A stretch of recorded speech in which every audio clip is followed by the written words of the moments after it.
looking for something. A new way, a new understanding, a connection, some comfort. You've got questions, and Light on Living puts the spotlight on all the answers so you can shine. Lift and lighten the load of life's challenges and learn simple and easy ways to live a healthy, happy life. You'll gain insight and start to see things in a new way that motivates you. You're invited to hear new, see different, and feel more as Lisa shines the light on living.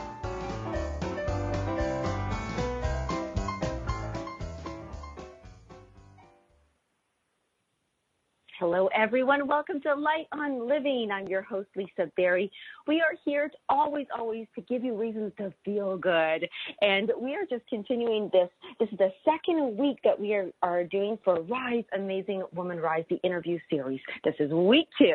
And this is where we begin with connection and self-love. We're going to explore 2 more of the 8 essential powers of the feminine heart that are the future of success in leadership.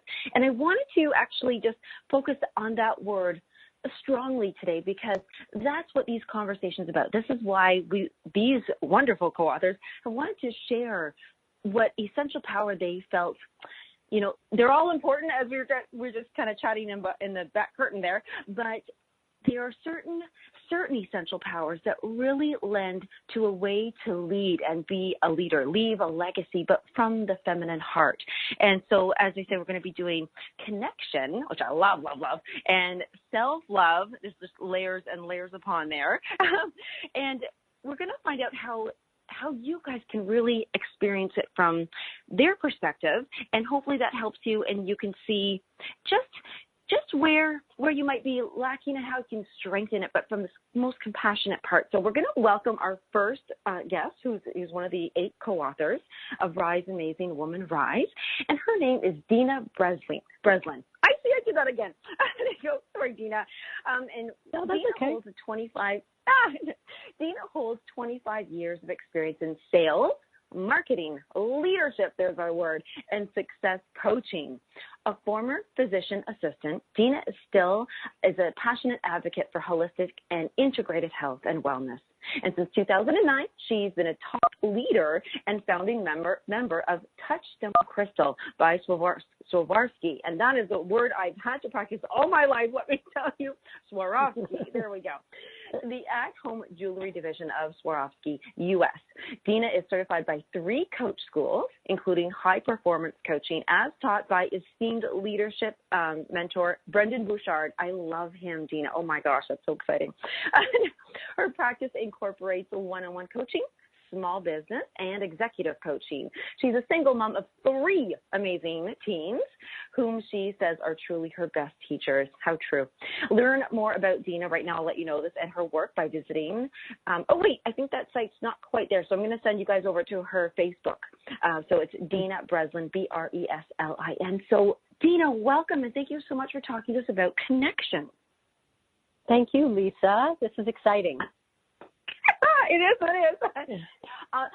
You know what, when I saw that the connection was coming up, it's funny because I literally just did a whole show on connection.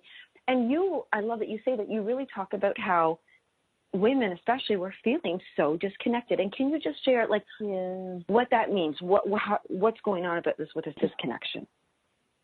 So, of course, we can imagine that disconnection comes in all varieties of forms, right? But primarily in this world right now, we are disconnected just for the mere fact that many of us are just pulled in many, many directions.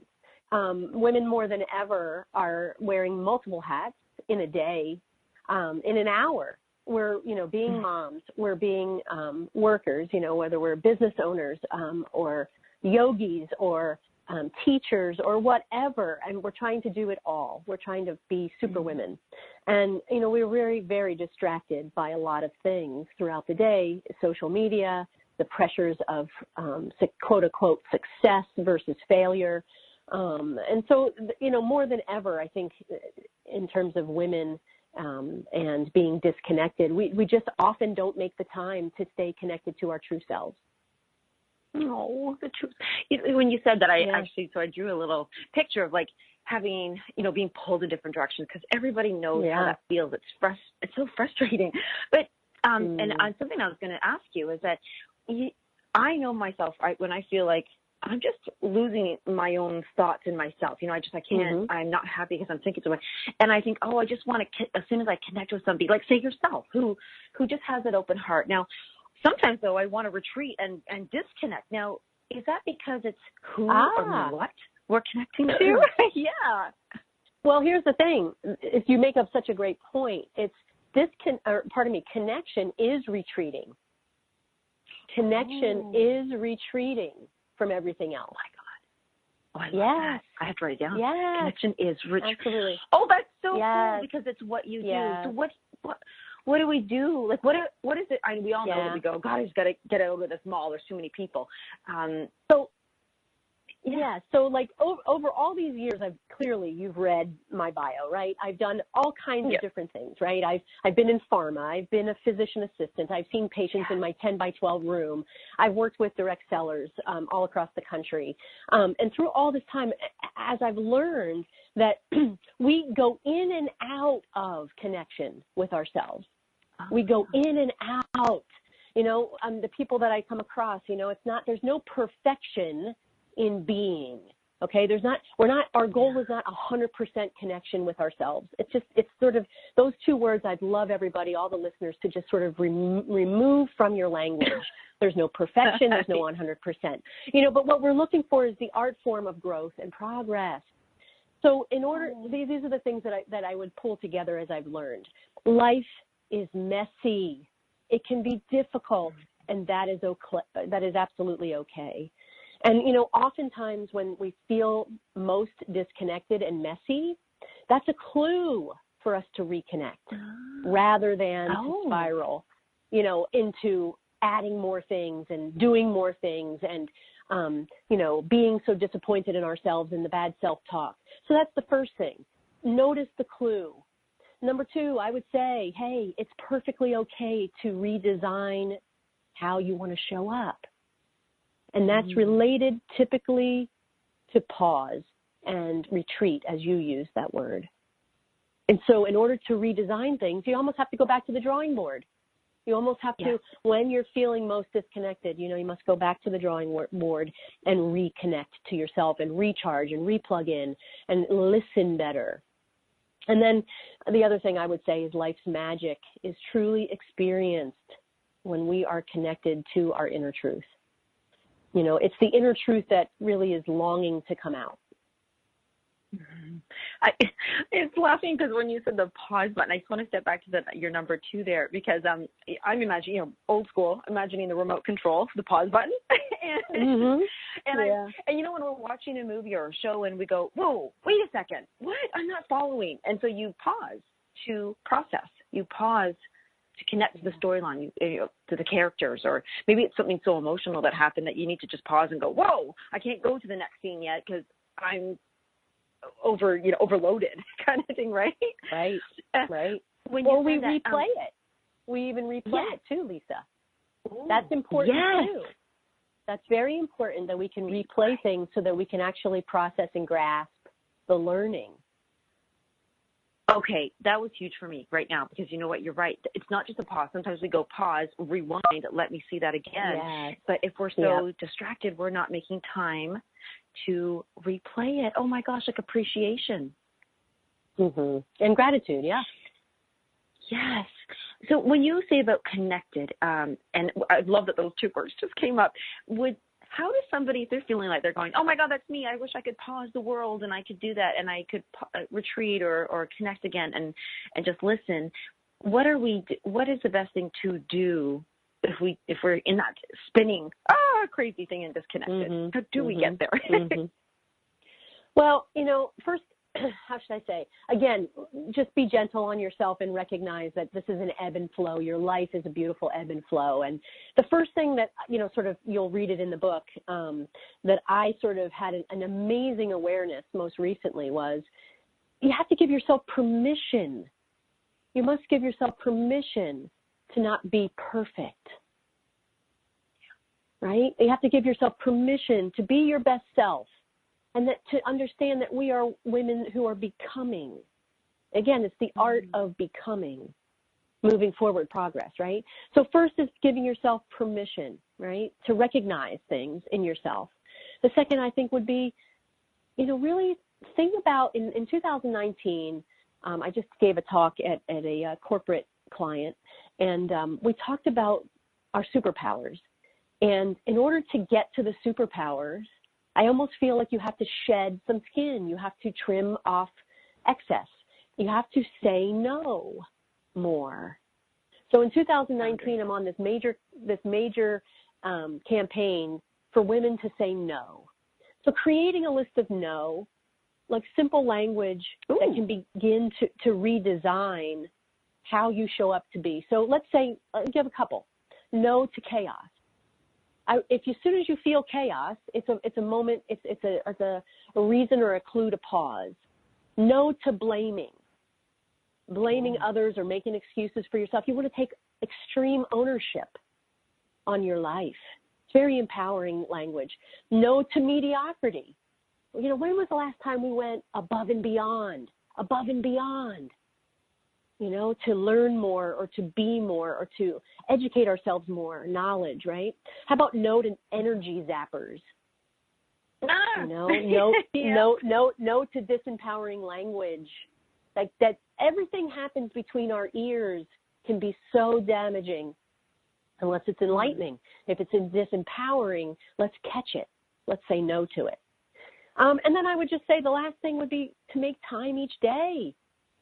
I've worked with clients that we create a gratitude journal in the morning that we go to every day. And we not only do we write, the art of writing, but we actually put ourselves in the energy of the space of what we're saying we're grateful for. Okay, so that's a little different than, hey, boy, yeah.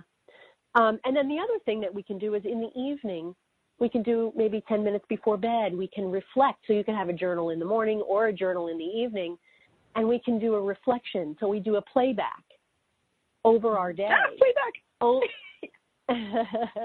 right? So this is why I said we can replay the day and highlight for ourselves the things that are really most closely aligned with who we are and where the joy is.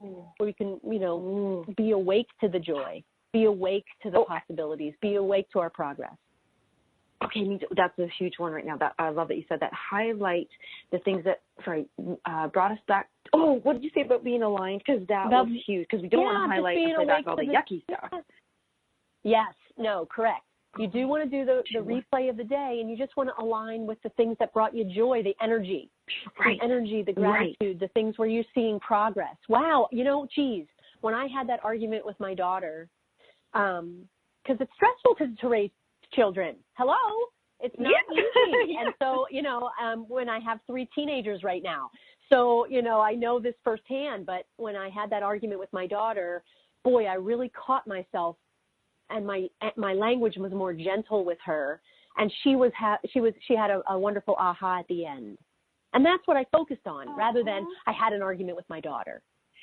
Right. And I can't stand raising children, and then teenagers are getting to me, so you can, again, it's that empowering language, Oh, I had this experience at work, and, you're reflecting back over it, and the experience at work is, boy, that would really frustrated me a couple of weeks ago, but I'm noticing that I'm putting my empathy hat on much better.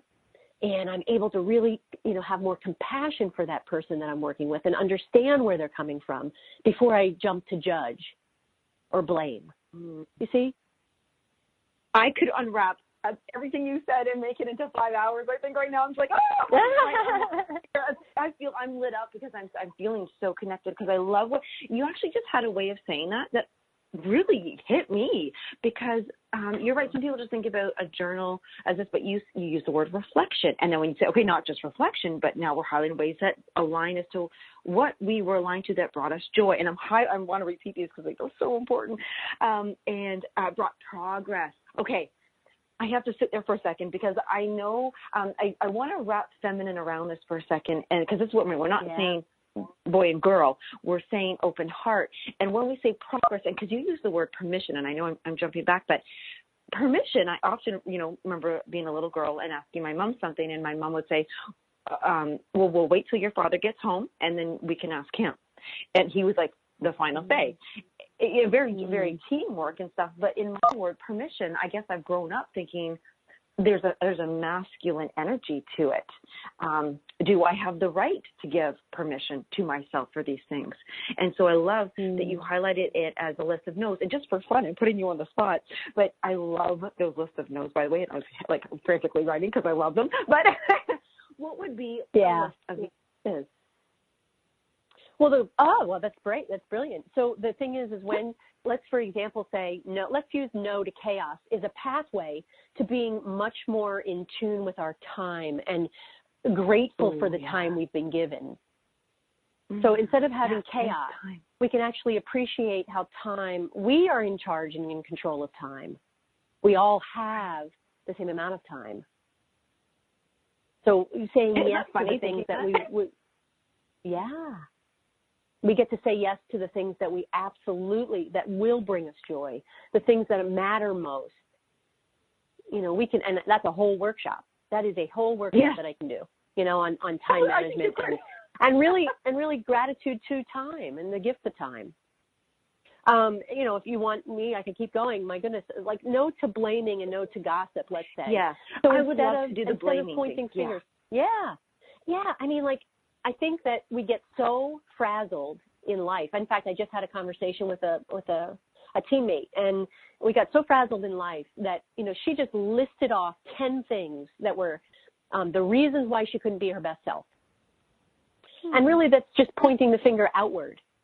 And my job, which I it wasn't always this way, and I wasn't always good at it, and I certainly am, continuing to learn. But my job as a coach is to turn the finger sort of towards that person's best strengths. So we can say yes to those things rather than say no. No to, no, meaning instead of blaming everything else, we want to say yes to what is your real strength right now? What is it that you really want to have come out of you right now? And we accomplished it. It took 30 minutes, but we accomplished it. And it was delightful. It was absolutely delightful. Oh, okay. I love that you use the word delightful because I'm thinking of the light, and there was light shone on that. And so, you just did it again. You're a really great coach. I feel like I'm just getting almost goodies in here because you know what? You just actually again changed my perspective. I've heard that before. When you point your finger, 3 are pointing back at you. Like, that saying.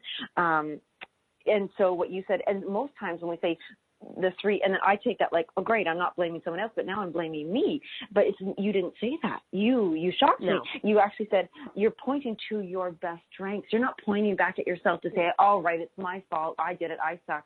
You totally just swung that around to very empowered language.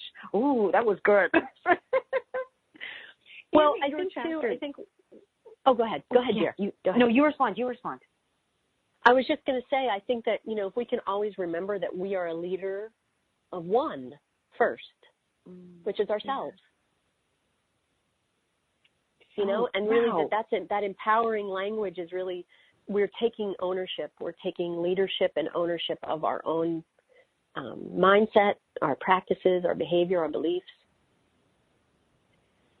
That was a great thank you. Oh my gosh, we are a leader of one first ourselves. Oh my gosh, this is so fun.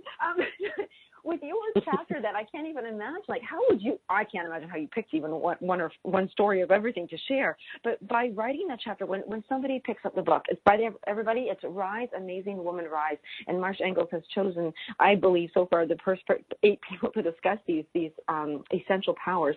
And when you speak of connection in your chapter, what can you imagine they would get from it or feel like after reading it? Well, so first I go through a story of pain. I actually bring them to a place of physical disconnect. And so that my own physical disconnect. And so I think it's going to stir them to be connected that way, just to be aware that, oh my goodness, I have felt this way. And then I change the dialogue. And then, just like we did 2 minutes ago, where we come out of the fire together. And so, we bridge that over to, okay, it's our responsibility here on the planet in this space and time to ripple affect the best of what we got. And so let's find what we got. Let's find the best of what we got. Let's reflect on it. Let's call it up and rise it up and out of us, so that then we can ripple it out over the universe or the world rather. And then I give some tools and tips on how to do that. I can imagine those tools and tips are going to be incredible. Like right now, that is so amazing that you've gone. So I love that you said redesign, reinvent, redesign. Because when you just highlighted that, I just want the listeners to really grasp that you were in sales and marketing, but then into a physician's role, like a health and wellness. But then, boom, I'm going to say it properly again, Swarovski. Yes, get it. Okay.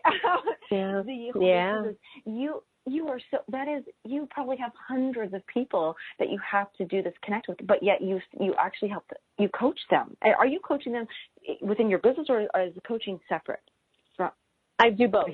I have a wonderful team of women in the Swarovski group and, in Touchstone Crystal that I coach. And then I have a side practice where you as a listener could hire me as a coach for, again, one-on-one coaching, group coaching, seminars. I can come and do seminars with your teams, small businesses, executive coaching, all of that.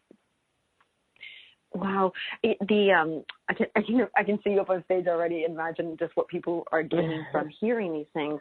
You do have that language that really reminds people and gives them direction and practice. Do you practice, do you do your 10 minutes before bed every night, and do you make the time every day for you? Because you're helping so many people.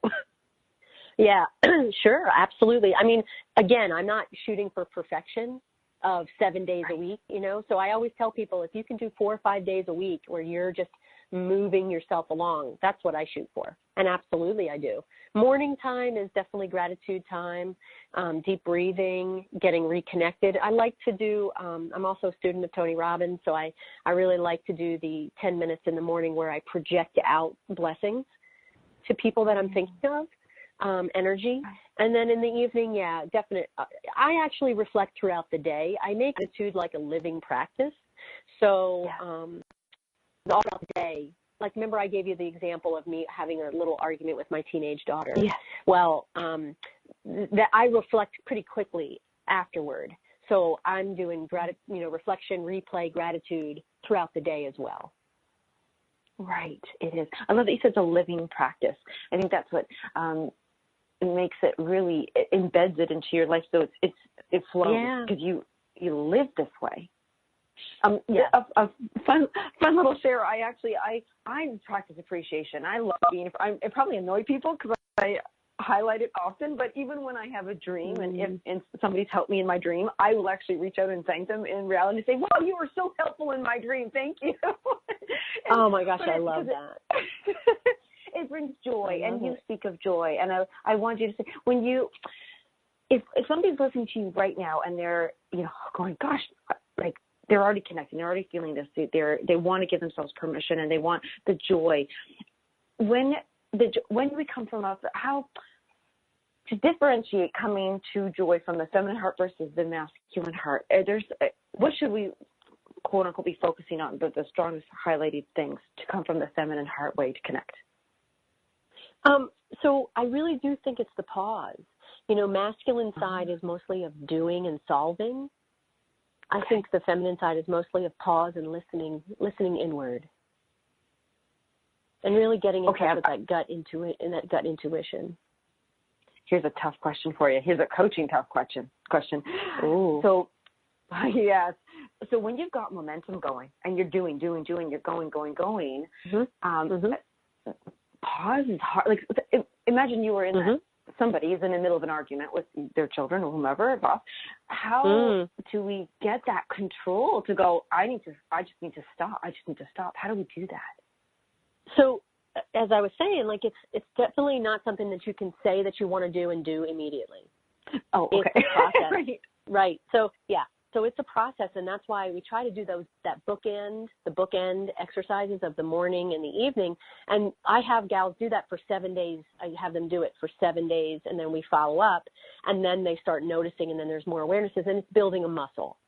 And so by the second week, now they're outreaching more in joy. They're coming from a place in space of energy of joy. So you have to kind of almost prime the pump. Yeah. If you will, to get that muscle going. And then, along the way, we have people read certain things. We do other types of exercises. Oh man, it's wonderful. It's wonderful. But it's not automatic, and it's not perfect. It's not automatic. It's an ebb and flow. And as long as we're on the same page and they've given themselves permission, and I'm their coach and I'm their ally, and we're working together, it's pretty good stuff. And even if you're not working with a coach, you can still do this practice. Right. Yes. Yeah. It's not necessarily it's on your own. I love that. I love that you let everybody know. It feels like you've just softened it for everybody, and it's more gentle because, I love that you wrote that our goal is not perfection, and I think that's the best invitation for anybody who would like to soften and sink into their awareness, ebbs and flows, then I'm inviting everybody to reach out to you first of all, get the book. Everybody's got to get the book, Rise Amazing Woman, Rise. Right. Read that book. Find the chapters. You'll feel that resonated connection with everybody. And where's the best place for people to find you? Like you said, I think right now I connect with people in different ways, but the best way right now really would be through Facebook. Just find me on Facebook and private message me and just say, hey, I heard your podcast or your interview with Lisa Berry. I'd love to learn more about coaching or learn more about how I can improve my life or whatever. Or go to LinkedIn. So Dena Breslin. Either place. Okay, yeah. So Dena, Dena Breslin, Breslin. And the link will be fun because if anybody is looking for a business, and I love crystals and shiny things. So thank you so much, Dena, for sharing this first part of the show with us. I love that we connected. Thanks so much, Lisa. Thanks, Dena. We'll be right back.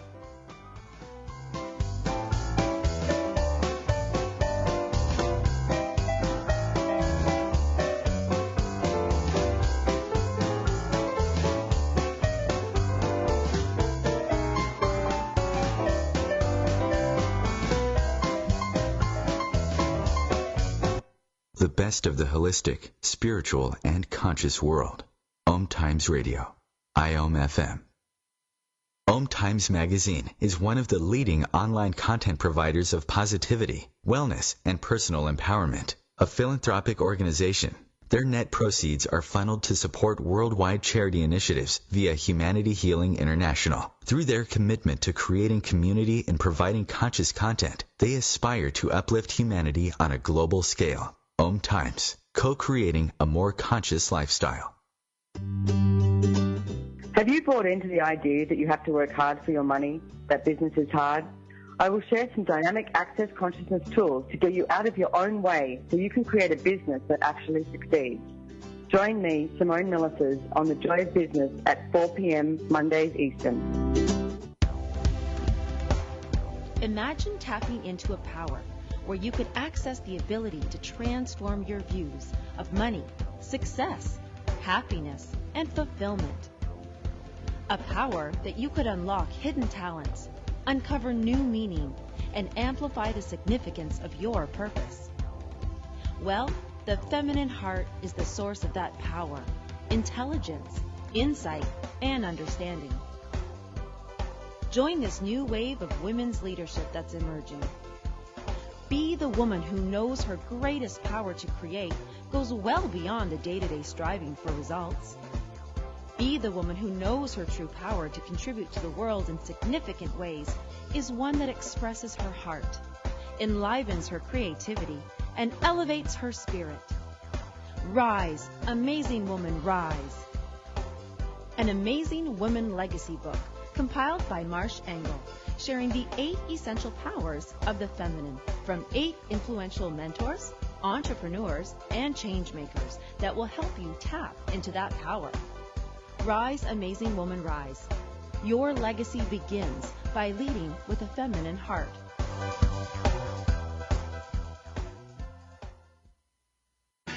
Hi, it's Olivia Munn with my shelter pets, Frankie and Chance. Say hi, guys. When I adopted them, I discovered that they both have incredible personalities. Chance's sole purpose in life is to love and to be loved. Frankie is a little bit of a scoundrel and always entertaining.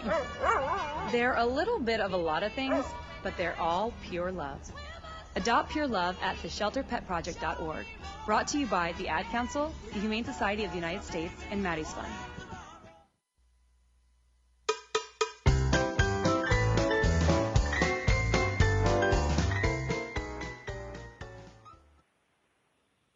Welcome back, everyone, to Light on Living. I'm your host, Lisa Berry, and I just have to say this. I truly love commercials. That was such – who doesn't love a commercial where you get to hear, like, cats meowing and dogs barking, right? So I want to, as we continue on, we are doing the Rise Amazing Woman Rise interview series. We are bringing on our second guest and co-author of that amazing book, which is, of course, a leadership book, a feminine heart book. It's just, I think I've been hearing the word rise so much that I'm catching it in conversations.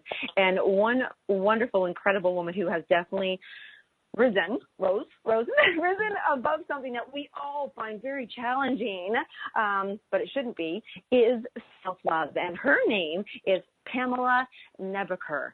And I'm going to spell that for everybody after, but it's, well, now, Nebeker. I love spelling everybody's name because if you go, oh, I want to look her up, then you can always find them. Pamela, I'm so happy that you're here, and I know you were on listening for the half, but I want to welcome before I share your little bio here. Thank you so much. Good morning.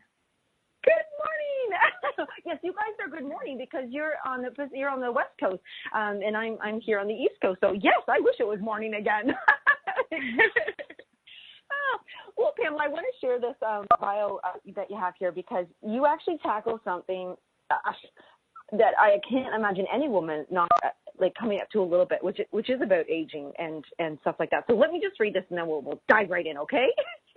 Okay. Well, everybody, Pamela Nebeker is a lover of beauty, and she is gorgeous too, guys, and a seeker of truth. As a podcaster, speaker, and author, she teaches the power of embracing life at every age. Pamela is changing the way we think about growing older.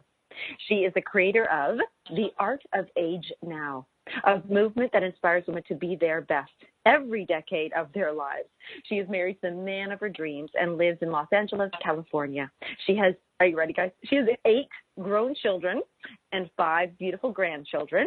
And Pamela invites you to join her on this courageous, that's so true, journey of aging into the beauty of who we truly are. Pamela, you have tackled like something so mountainous. Like I think of the industry about anti-aging. Do you even use that word, anti-aging? No, absolutely not. That word isn't. Okay, so, this is, first of all, you guys, she is youthful. Look, like you radiate, and it's not even a physical thing. It just really, you glow from the inside. How do you tap in to the inner beauty like this? Do you know, I believe that what we put into our bodies, our minds, our hearts, our spirits, are what create the beauty, that light that goes out to the world, that makes us beautiful. So, you know, it can be food and water, but it's also what we read, what we write, what we listen to, what we do in our everyday lives, and what we allow to come into us, whether it be the movies we watch or the entertainment. It's all goes in, and then it comes back out to the world. Yeah. And it can be light or not. So yes. That's what I've learned to do. I love that you actually highlighted that of all things, that it can be food for sure, and it can be things. But when we allow, I don't want to say negative, when we allow hurtful or too many things to get us overwhelmed, it can come out as stress, and stress is age. I have to quote something from one of your words. I was peeking at your website. It's actually gorgeous as well. It's long, but I just highlighted this one thing because I just love it. It says, gradually I stopped fighting growing older and began aging into beauty. First of all, That's an incredible line. And then you share with everybody that you let your hair turn silver and white and grew it long and wild down my back. Wrinkles became the precious evidence that I had lived with courage and labored with might and laughed with joy. Until finally, instead of feeling like a lost cause, I began taking up a cause, my cause, finding authenticity in who I am presently, our cause, changing the way we think about growing older. I had to quote. That is so beautiful. That is so beautiful, and I feel it. It feels so truthful. Yeah, it's right from the heart, right from the heart. You know, our grandmothers and our mothers didn't have as many opportunities as we have now. And I think that if we seize these opportunities, instead of buying into the old beliefs that, you know, life's over after 40 or 50 or whatever, you know, if we stop buying in as women, as a society, we're going to be able to move mountains and do things that our grandmothers never imagined that we could do. Yes, that's so interesting that you use that word of buying in, where I originally, as soon as I read about you, I thought, oh my gosh, the marketing that's out there that we literally buy into, where as we buy certain products with certain language on them, do you think that's subliminally convincing us that and reminding us to buy into that we're old? You know, if we don't do this, then we're going to look like old hags, you know? You know, I think it does. And for so long it was that gray hair, oh my gosh, hide the gray hair. That's the only thing, the only option, hide it, color your hair. And now I let my hair, I actually shaved all my hair off when I turned 45. All my brown blonde hair. And I just decided I'm not coloring anymore. I'm going to let it grow, the natural color. I'm going to let God be my creator, my artist, you know, and I will release myself and be his masterpiece or her masterpiece, whichever, or both, right? So now it's, 18 years later, and people are starting to embrace letting their hair be silver and loving it. And I'm not saying that, you're right or wrong either way. What I'm saying is that there is something, a peace and a beauty that comes from embracing who we really are and whatever age we really are. There's no embarrassment about being 58 years old. People used to lie about their age. Holy cow, why? We should be proud that we're still on this earth and that we're still contributing and that we're still living and thriving. So, and just differently, but yes. And so when this is an interesting one, because that takes it does take a lot of it finds like your journey to get there, did you use self-love, or was that your original thing? I want to love myself. Or were you just tired of not loving yourself? How did that come about that you got here? I would say that it was, it's a matter of one thing after another. I was introduced to one thing that helped me to spurn into more interest on self-love. And it doesn't happen overnight, I don't think. For me, it didn't. For me, it took several things I talk about in the book, line upon line. We learn as we're ready to learn.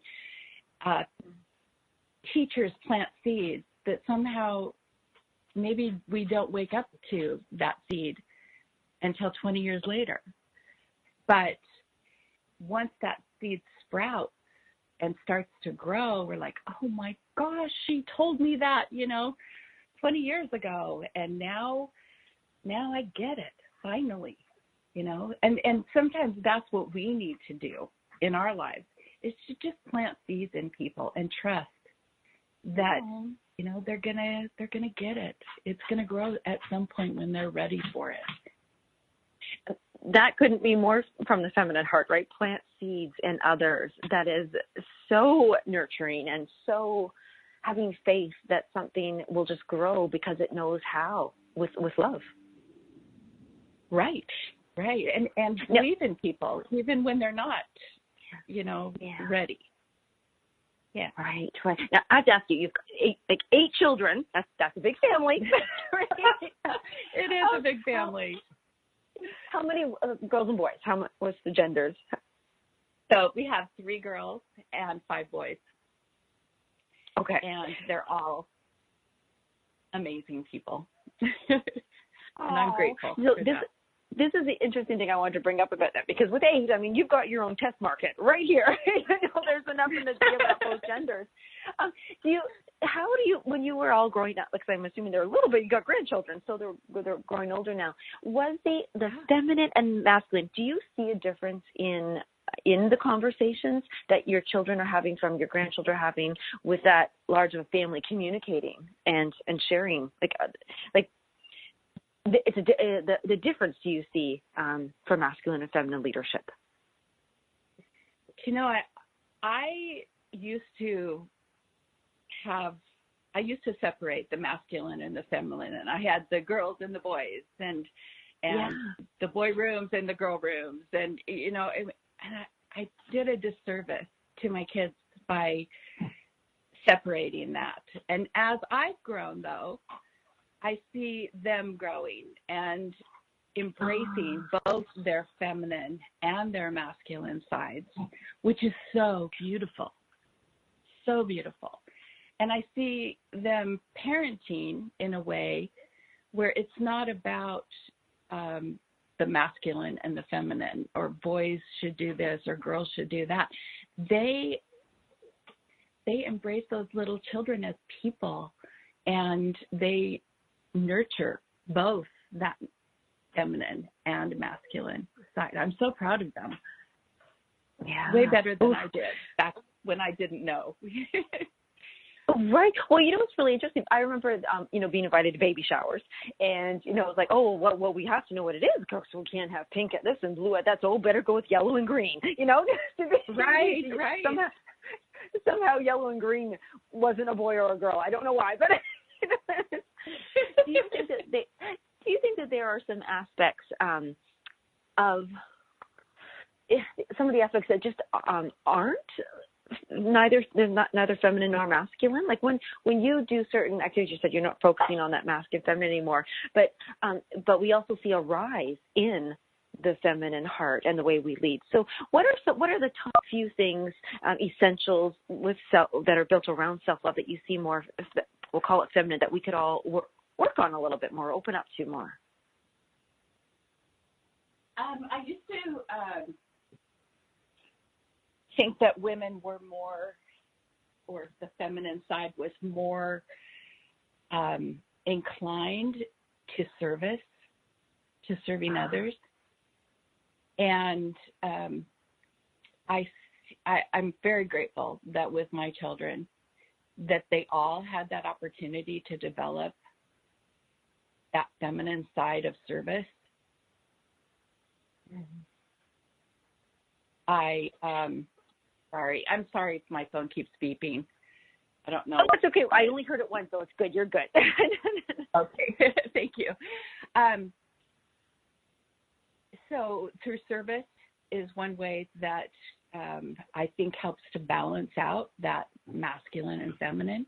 But at the same time, I think that business and numbers, it used to be that women were, they shied away, or they were pushed away from learning those things because they weren't capable of it. And I mean, I've been an entrepreneur my entire life and felt like I had to embrace both sides. And you know what? It made me a better person, and I'm grateful for it. I was a single mom for a long time until I married my third husband. And the love of your life? Yes. He's the love of my life. Third time is a charm. But I was alone for a long time, so I played both roles of mother, father, breadwinner, creator of the home. And it was good for me. I can go and say that now, that I'm so grateful that I had the opportunity to embrace both sides and develop both sides, the yin, the yang. It made me a better person. How could someone right now, if they're recognizing, perhaps there's, a listener right now, and she's a woman, and she has shied away, and she's, only doing the service part, but and not in a way that's it's helping her. What could that woman start doing right now to help her to balance out and to step into some of the more powerful feminine strengths? Okay. I think that the first thing that was the aha moment for me was gratitude. Having gratitude in all things, whether the good, the bad, the ugly, because there are lessons to be learned from every single thing, and therefore are good. I do a little exercise with my clients where we go through, I have them take 10 minutes, write down the 10 most significant events of their life, the good, the bad, the ugly. It's not just the good memories. And then we go through and see how those things are connected. And they're all connected. One thing after another gets you to where you are now. And it could be a tragedy or something very, very difficult. It could also be the birth of your child. We have those extremes. We're here to experience, right? And the experience, if we embrace every experience and see how they're all interconnected, the synchronicity in our lives, there are no mistakes. We are perfectly imperfect. And that's life. It's good. That's interesting that you said that, because in the Dena in the first half said about our goal is not perfection, and I love that you kind of worded that differently, but the same. Like, we are perfectly imperfect. Yeah, isn't it beautiful? It is. It is. Can you imagine I have perfect? Yes. Oh, I mean, how boring, right? I have to ask this question. I think this is going to be a big looped one. You chose gratitude, which I love that you did. Now, here's an interesting one. So I'm imagining that woman, she's listening, and she's feeling like, I would like to come more from the feminine heart, until she hears, and she goes, okay, gratitude now. The word martyr came to me when you said that, because I think a lot of women and men, but people, will think if they're just doing, they're doing a lot.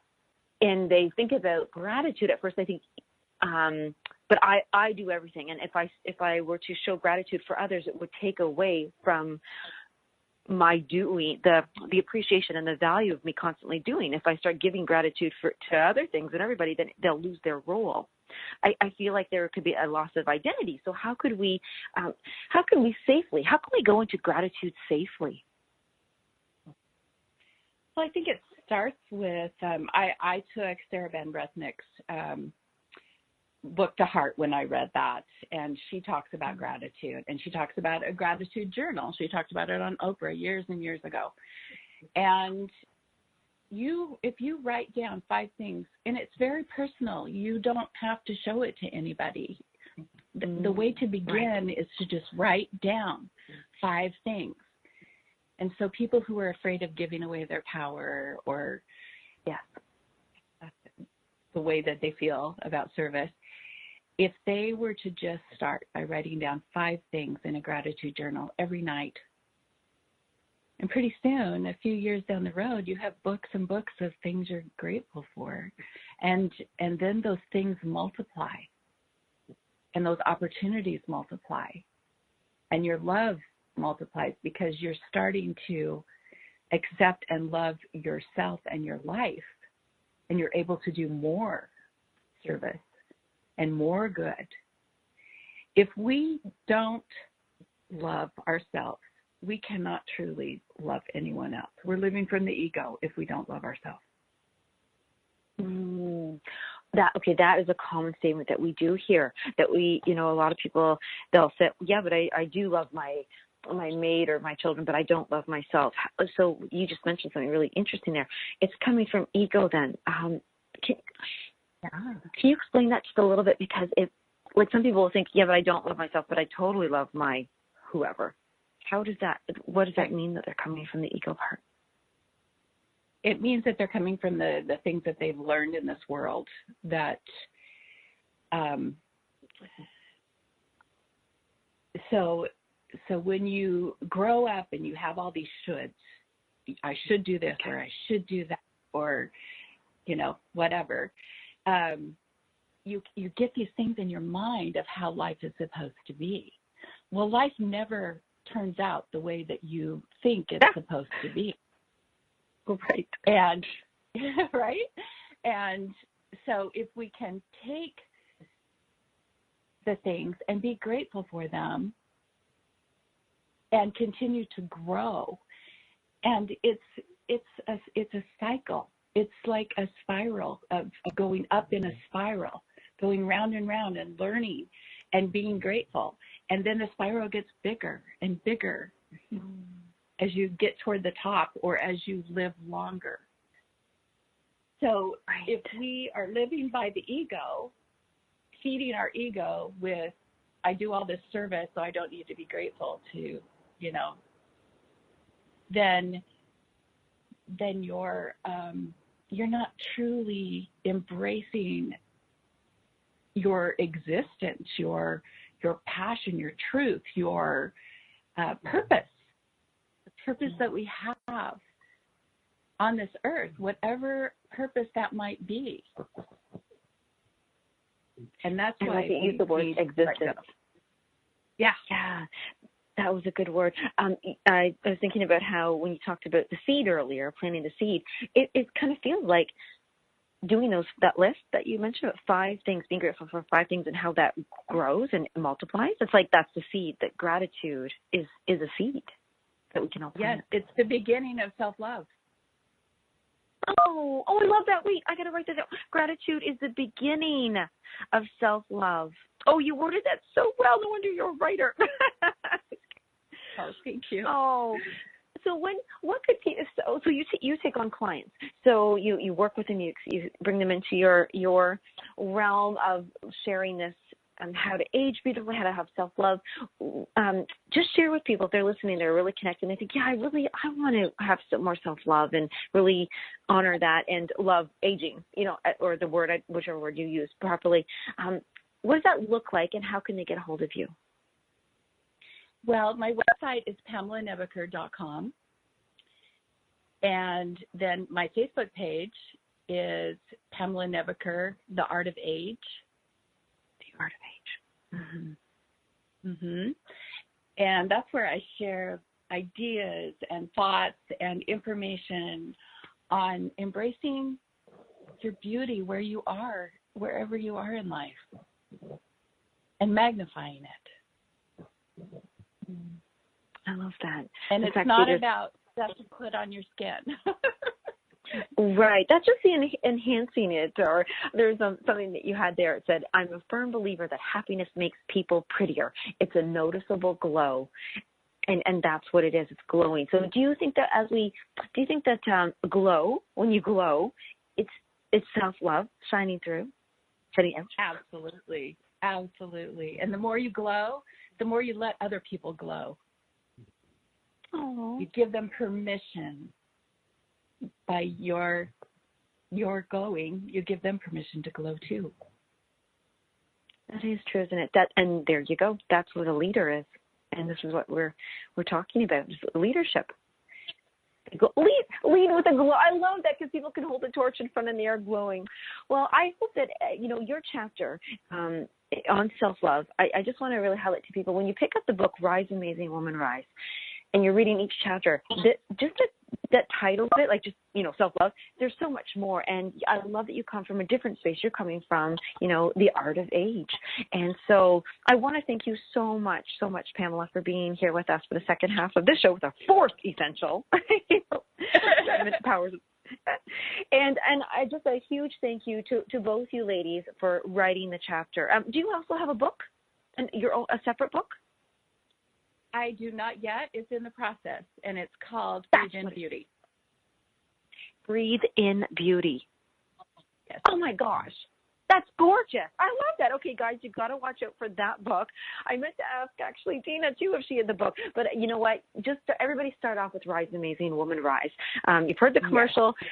Yes. Yes, thank you so much. And today I'm gonna say goodbye to everybody, but I'm just so grateful that you guys made the time to come join us and let everybody know that they have that permission. Go ahead and take that permission to love yourself and connect. Thank you. Thank you. Bye, everyone. We'll see you next week as we jump into week 3 of Rise Amazing Woman Rise interview series.